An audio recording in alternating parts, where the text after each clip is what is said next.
Penalti nuqtasini ko'rsatdi.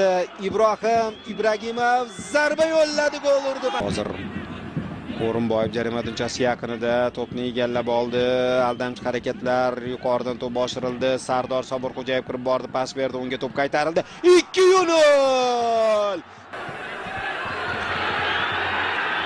ketdi. Azdarlar oldinga qarab bormoqda. Bahromov zo'r pas berdi, lekin juda zo'r pas berdi. Cholovich gol urdi. Hisob qisqardi.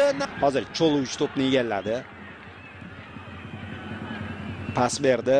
Zafar Murod ko'tardi. Bahromov yana zarba, gol! Yuqoridan to'p boshirildi. Zarba yo'llandi. Gol!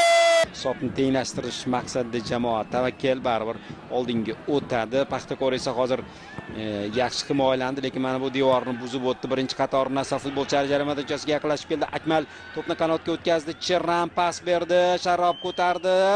Gol! Varrobi. Endi Paxtakorning hujumi. Bashar Risan to'xtab oldi, aldadi, pas berdi. Gol! Lekin hozir yuqoridan to'p boshirildi va 5-3 pas berdi, aniq o'ynadi. Chempionatda Paxtakor shunday qaytib bu qilib olsa, bu yog'i nima bo'ladi, bilasizmi?